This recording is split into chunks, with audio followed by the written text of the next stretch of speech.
সুপ্রিয় শিক্ষার্থীবৃন্দ, আসসালামু আলাইকুম। আমি হাজির হয়েছি তোমাদের মাঝে অনুশীলন 5 পঞ্চম শ্রেণীর 3 নম্বর অঙ্কটি নিয়ে। অঙ্কটি খুবই গুরুত্বপূর্ণ, এ ধরনের অঙ্ক পরীক্ষায় এসে থাকে।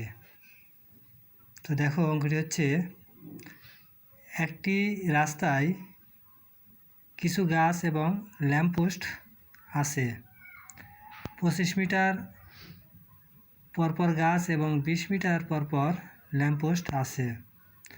রাস্তার শুরুতে গাছ ও ল্যাম্পপোস্ট একত্রে থাকলে কত মিটার পরপর গাছ এবং ল্যাম্পপোস্ট পুনরায় একসাথে থাকবে?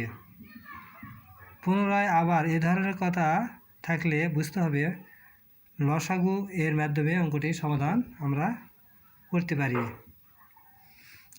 তো 25 এবং 20 এর লসাগু তত মিটার পর গাছ এবং ল্যাম্পপোস্ট পুনরায় একসাথে থাকবে।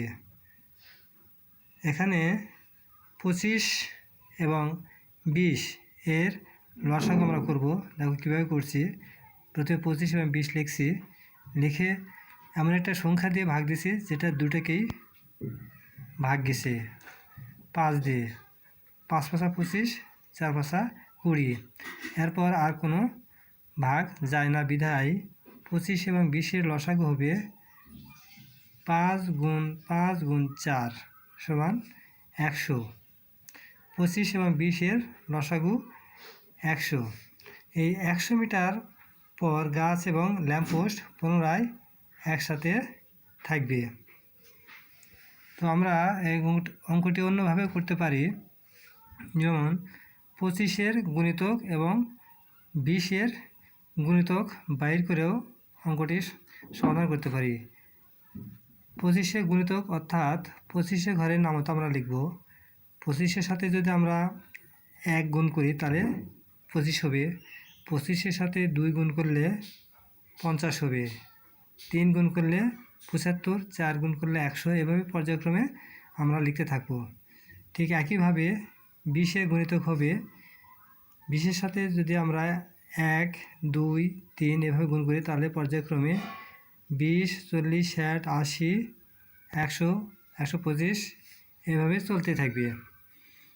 তাহলে আমরা দেখব 25 এবং 20-এর সাধারণ গুণিতক অর্থাৎ লসাগু, যে জিনিসটা মিল আছে সেটাই হচ্ছে 25 এবং 20-এর লসাগু। এখানে 25-এর গুণিতক দেখা যাচ্ছে 100 এবং 20-এর গুণিতকও 100 আমরা দেখতেছি। এখানে 20 এবং 25-এর লসাগু হবে 100। এখানে লসাগু কথা অর্থ হচ্ছে লঘিষ্ঠ সাধারণ গুণিতক। এখানে 25-এর গুণিতক আরও মিল আছে, যেমন 150 এবং 20-এর গুণিতক এখানেও 150 আছে। যেহেতু 150 100 চেয়ে বড়, সেটা আমরা নেব না, আমরা লঘিষ্ঠ অর্থাৎ ছোটোটাই নেব। এভাবে আমরা লসাগু এবং গুণিতকের সাহায্যে অঙ্কটি সমাধান আমরা করতে পারি। আশা করি তোমরা বুঝতে পারছো। ভিডিওটি ভালো লাগলে অবশ্যই লাইক অ্যান্ড সাবস্ক্রাইব করে ভিডিওটি পাশে থাকবেন। আর ভিডিওটি ভালো লাগলে কমেন্টসের মাধ্যমে জানিয়ে দাও। আমি আবারও তোমাদের পাশে নতুন নতুন ভিডিও নিয়ে হাজির হব ইনশাল্লাহ।